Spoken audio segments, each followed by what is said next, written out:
So this is the one reason why anime has taken over Disney on the global stage. So I grew up watching both anime and Disney, from classic Disney movies like Beauty and the Beast, Lady and the Tramp, and Snow White. And it really wasn't until a little bit later on that I started watching anime. Stuff like Dragon Ball Z, Pokemon, or Sailor Moon. And if you look closely at both anime and Disney, you'll realize that there's one thing that clearly separates anime and Disney when it comes down to the story that they tell. And when I realized this, it completely changed my life. Or at least how I interpreted the core message between anime and Disney. And this one core message is exactly why anime has taken over Disney on the global stage. And you know what? Let me know if you agree with me in the comment section down below, or if you don't, tell me why. And this isn't just me that realizes this. As a huge shift in the perception of anime led to the anime revolution we see today. But to understand why this happened, we first have to go back into the past. So to really understand why anime is so big today, especially in the West, we have to go back to when anime first came to America. And the way they packaged it, they didn't sell it as this was deep Japanese storytelling. Anime came wrapped in a package for kids, essentially adding on to that morning cartoon line that they already had. So back in the 1960s, one of the first anime ever shown was Astro Boy. Now, it was extremely popular, but it was treated kind of just like any other cartoon. Networks didn't really say that, hey, this is a brand new concept from Japan. Instead, they were more like, oh, well, we need something to fill the airtime, and you know what? This show is kind of something kids can watch before or after school. And that pattern kept on continuing. In the 1990s and the early 2000s, shows like Dragon Ball Z, Sailor Moon, and Pokemon were all played during kids' TV hours. And if you grew up in Canada, you probably remember shows like YTV or Fox Kids, where they introduced shows like Medabots or Digimon. And these were right next to the other cartoons like Dexter's Laboratory. And what did parents think of introducing this kind of Japanese anime into Saturday morning cartoons? Well, they basically thought like, oh, well, it's just cartoons. And that label stuck because cartoons equals for kids. So anime equals it's only made for kids. But here's what most Western audiences didn't realize. In Japan, anime was never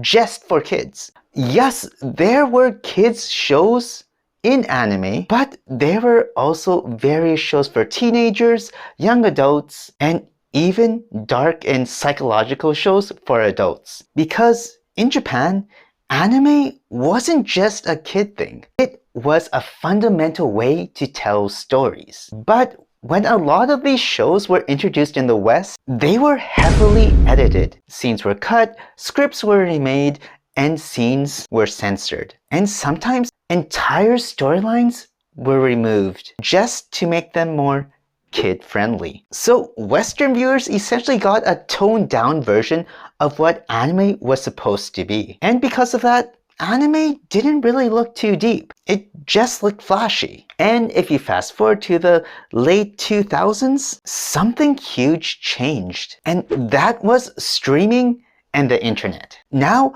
people could watch anime online, uncensored, uncut. And now everyone could watch the original Japanese anime in the way that it was meant to be portrayed. And suddenly, everyone realized one thing, that this has actual depth, storytelling, morals, and ethics. The fights weren't just cool. The characters weren't just corny and one-dimensional, and the stories were actually emotional. And because of this, anime wasn't wrapping everything up in a neat 1 to 1.5 hour movie like Disney would. It was allowing anime characters to struggle for seasons. And this kind of concept was surprising to a lot of Westerners. And this is also the very important part. The kids who grew up watching Pokemon, Dragon Ball, and Sailor Moon after school, they grew up, but they didn't stop watching anime. They just started watching different kinds of anime. And when they got older, they weren't embarrassed about it anymore, because online they saw hundreds if not thousands of people being interested in the exact same thing. And because of this, anime communities in North America grew so fast and so big. And this is because anime clips went viral across the internet, motivational speeches from anime and also anime music started showing up everywhere. And slowly, something fundamental started shifting. And that's the reason why anime stopped being this weird niche that only a few people were into. It started becoming mainstream. And if you look at Japanese anime movies, movies like Spirited Away won major awards around the world. And really, this showed that fundamentally, anime isn't just a cartoon. It's an art form. So when people say, why is anime so popular now? In actuality, it wasn't sudden. It just took time for people to see what anime really was. Because for years, it was introduced as a kids' TV show basically. But once streaming sites and download sites took over the internet, they showed the full picture of what anime was really capable of. And those kids that grew up with it, those stories stayed with them. And the real reason anime became popular wasn't because anime changed the way the West saw anime.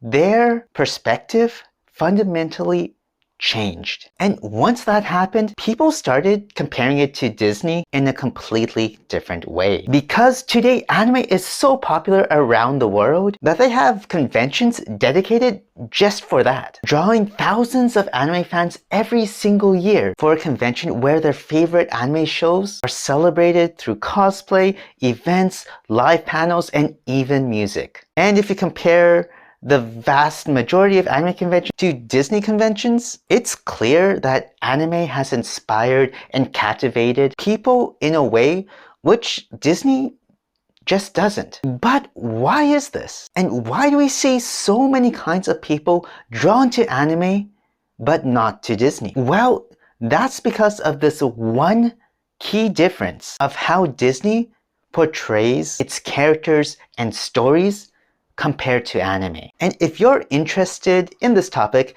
then please like this video. Okay, so what is this one key difference between anime and Disney? Well, it's not what you think. And the big difference, the one factor is this. Disney sells magic while anime sells struggle. And once you understand this fundamental concept between the stories, you can't unsee it. Now, don't get me wrong. Disney has created some of the most iconic stories ever. Movies like Frozen and Zootopia, they're emotional, colorful, and powerful in their own way. But if you really look closely of how the story is structured, in many Disney movies, the main character discovers who they really are. They accept themselves, or they unlock some kind of inner truth. And once they do, things generally start to fall into place. The ending is hopeful, bright, and overall, a picture-perfect ending. Now, anime, on the other hand,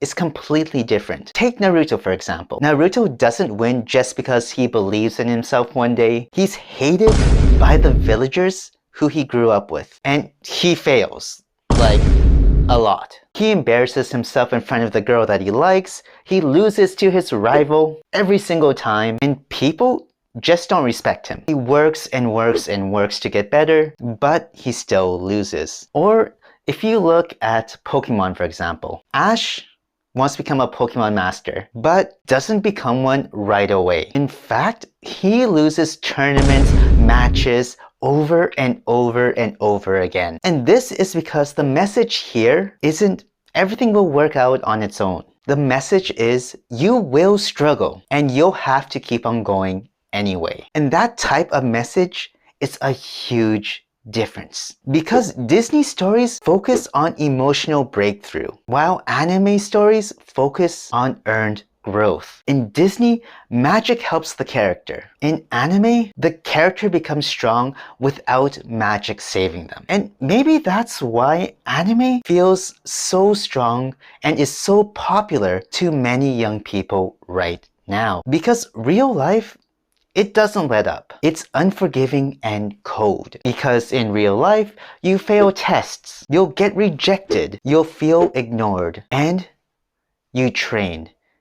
You keep on going despite the challenges. You try again and again and again. And anime really emphasizes that. It shows the boring practice that you need to achieve your goals.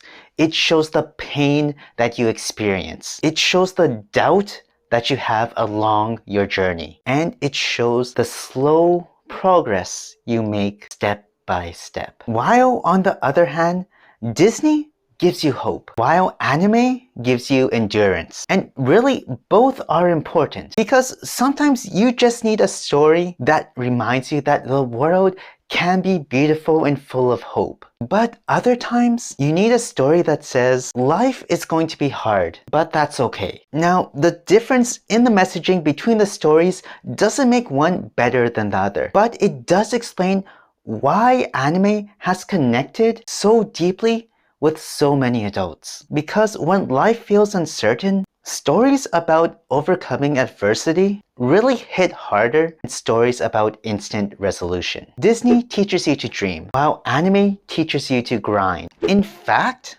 recently you see people from around the world attributing their own heroic acts because of the lessons they learned in anime. For example, a Taiwanese fitness coach helped subdue a knife-wielding assailant on a metro train in May of 2024, stating he acted to save others because that's what his hero, Himmel, would have done. And really, in the end, it's these kinds of messages that anime teaches us that we can use to overcome fear and doubt in our own personal lives. And it isn't just about overcoming struggles in which anime acts as inspiration. In fact, I'd say when it comes to love and romance, anime portrays this concept in such a way that we can realistically emphasize with, unlike Disney, which is why I believe that romance in anime is actually better than romance in Disney. So why does anime portray love better than Disney? And this is something a lot of people really don't talk about. Anime often portrays love and romance in a way that feels more real than Disney. Now, don't get me wrong, Disney has built its legacy on romance as well.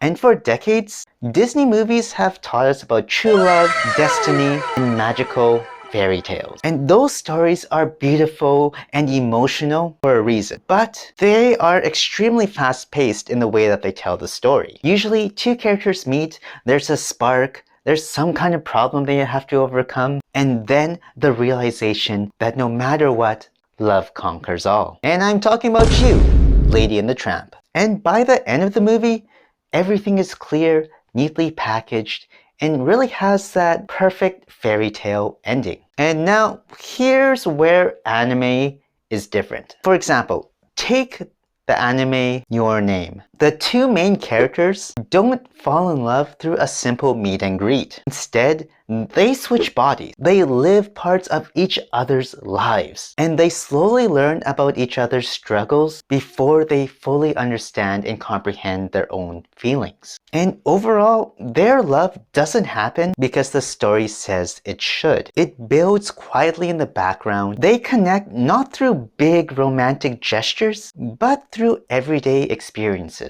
The boring, the stressful, the lonely days. And that's what really makes it feel real. Or you can look at the anime series Your Lie in April. The story doesn't treat love like a fairy tale either. It shows insecurity, fear, and putting up emotional walls. That love can inspire you but also hurt you. It can push you to grow, but it can also leave you heartbroken. In other words, the emotions aren't clear or simple. And that's the key difference. Because Disney often shows love as destiny, while anime shows love as a connection built over time. And in many Disney films, once a character realizes their feelings, the story moves quickly toward a happy ending. The tension fades, and everything feels complete. In anime, realizing your feelings are often just the beginning. There are misunderstandings, missed chances, and moments of silence where nobody knows what to say. And oftentimes, the timing just doesn't work out. And because of these imperfections, it really feels human. Because in real life, people don't instantly know what to say when they fall in love. They hesitate. They overthink. They wonder if the other person feels the same way they do. Anime allows that slow progression to build. And if you look at the anime movie Your Name, the emotional power doesn't come from one dramatic confession. It comes from the fear losing someone you barely got to know and the determination to find that person anyway. Because that kind of love feels earned. But this doesn't mean that Disney romance is bad. Because Disney gives us hope. It gives us fantasy. It reminds us that love can be magical. But on the other hand, anime reminds us that love can also be fragile and complicated. And sometimes being complicated feels closer to real life. And maybe that's why so many adults now are connecting more deeply with romance in anime than they are to romance in Disney movies. Because it doesn't promise perfect timing or guaranteed happy endings. It shows that love takes patience. It takes resilience. It takes effort. And if you agree that romance and love in anime feels more emotionally raw and real, then please like this video. Okay, now you're probably asking yourself, well, you know what? Maybe that's true. But then how do you explain all the fan service in anime? So anime is known for telling powerful stories about friendship, sacrifice, love, discipline, and overcoming adversity. And some series leave you thinking about life in general long after they finish. They explore trauma, responsibility, what it truly means to protect others. But then sometimes right in the middle of this serious theme, you have anime fan service, an exaggerated character design, a close-up of certain parts, or maybe just a general joke built up around an awkward and compromising camera angle. And that's when people start asking if anime is really trying to teach us these moral and ethical lessons. Why include moments like these that seem to contradict them? And that criticism is fair. When a story promotes empathy but includes moments that objectify a character for humor or fan service appeal, it can send mixed signals. And it may distract from the emotional message of that story. But that contrast is exactly why it's worth talking about. Because anime is not one single unified work of art. It's an industry with different genres, audiences, and creative exploration. Some anime are made for older teens or adults, while other anime are made for kids. And in those anime that are made for adults, playful or exaggerated fan service has been part of that art style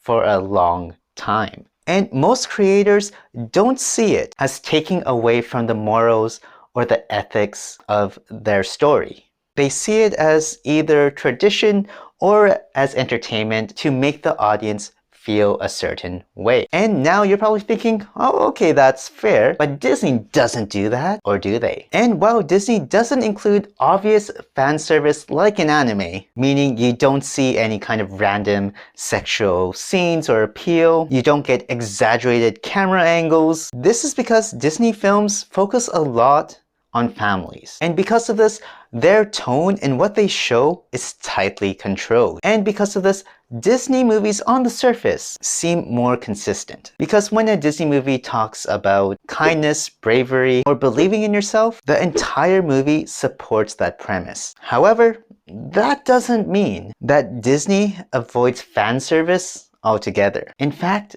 many Disney characters are designed to be visually appealing, often reflecting of idealized beauty standards.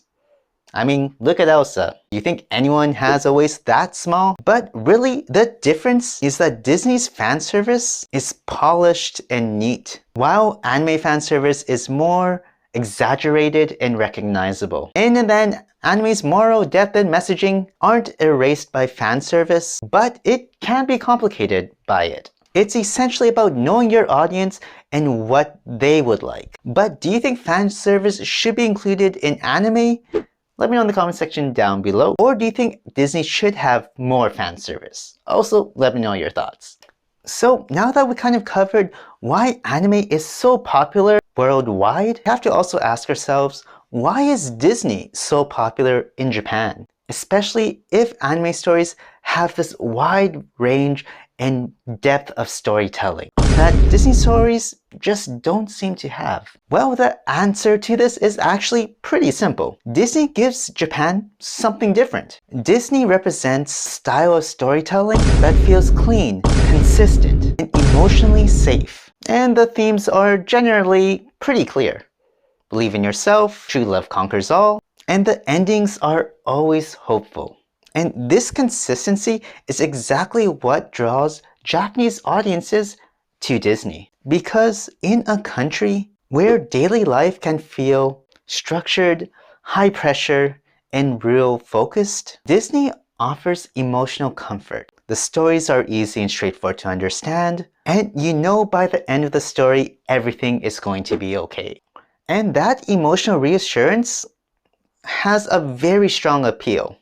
And there's also the aesthetic factor as well. Disney characters are cute, expressive, and highly marketable. This is really in line with Japan's culture because it has a strong culture of being cute. From plush toys to stationery, you'll see this kind of design everywhere. And Disney fits perfectly into this system. In fact, you'll see many characters like Mickey Mouse or Elsa turn into products that everyone has. From stickers to bags to pencil cases, you can see it absolutely everywhere. And then there's the experience factor to Disney as well, because in Japan, you don't have just one Disney park, you have two. Tokyo Disney Sea and Tokyo Disneyland. And these aren't just your normal everyday theme parks. These are essentially a gateway into the Disney magic of fantasy and escape. Because for many people going to these parks, going there feels magical, like you're transported into an entirely different world. It's essentially fantasy without any of the downsides of reality. And overall, Disney offers something else that anime just usually doesn't, and that is that they offer simplicity. Because not every viewer wants a drama or a deep, complicated storyline. Sometimes they just want a story where dreams come true. So just like how Western audiences are drawn to anime because it's different, Japanese audiences are also drawn to Disney because it offers a different perspective. And really, in a society where people have to constantly balance stress and responsibility, that kind of Disney magic has a lasting impact. And if you agree with this, then please share this video with your Disney friends so they know that they aren't alone. So now that we know how exactly Disney and anime stories are different, there's one last thing we need to ask, and that is, how does identity mix into storytelling in both anime and Disney? And if you really think about it, the difference between anime and Disney is not just about art style, romance, or tone. It's about self-identity. Because in many Western cultures, identity is centered around the individual. Messages like be yourself, follow your dreams, and stand out from the crowd are everywhere. And you can clearly see this in a lot of the Disney movies. The main character often feels completely different than everyone else. They have a personal dream that doesn't fit in with the expectations of society. And then there's a conflict because it stems from being misunderstood. And the resolution and the ending happens when they just come to accept themselves for who they are. Essentially, the spotlight highlights the individual's journey of growth and progress. While in anime, it approaches it from a completely different point of view. Because you see, Japan is more described as a collectivistic society, where group harmony and shared responsibility are emphasized. And in many anime storylines, even when there is a clear main character, they are rarely alone. They're usually part of a team, a class, or a group. Their growth is tied to the people around them. For example, in My Hero Academia, the main character wants to become stronger, but his journey constantly revolves around his classmates. Because success is not just about individual power, it's about how the group works together. And his essential identity evolves and progresses through cooperation, rivalry, and shared training. Or if you look at animes like Naruto, he does want recognition, but the emotional story is built on bonds, on emotions. Teammates, mentors, and even the entire village help to shape who he becomes. And even when he does stand out, his purpose is connected to protecting and being accepted by the community. And in a lot of anime, isolation is portrayed as being dangerous. Characters who often cut themselves off from others often struggle or fall into darkness. I'm talking about you, Sasuke. And healing and growth really only occurs when they reconnect with friends or rebuild broken relationships. Because identity is not something that you build alone. It's shaped by the entire group. And this difference also shapes the moral lessons being told. Because in Disney stories, the message often revolves around accepting yourself as who you are, even if the entire world would disagree. While in anime, the message is frequently focuses on restoring harmony or strengthening bonds and fulfilling responsibilities to others. Conflict may begin with personal pain, but resolution often requires teamwork and shared sacrifice. Now, neither approach, whether it's Disney or anime, is better or worse. It's just different. And these are essentially a reflection on the cultures in which they are made for. Because Western storytelling often emphasizes independence and personal freedom, while anime storytelling often highlights loyalty, cooperation, and belonging. So whether you watch Disney or anime, you're not just watching entertainment. You're watching two different ideas of what it means to belong. One centered on the individual and the other centered on the group. But what do you think of all this? And what was your biggest takeaway? Let me know in the comment section down below. And if you enjoyed this and got some useful information out of this, then please like, share, and subscribe. Until next time, everyone, stay waku waku. And if you're interested in news like this, then guess what? You should probably learn some Japanese. So make sure you check out my free Japanese cheat sheet, where I share with you the 5 simple but not well-known strategies of how to learn Japanese the fast, fun, and easy way. And you can check that out completely for free in the description box down below.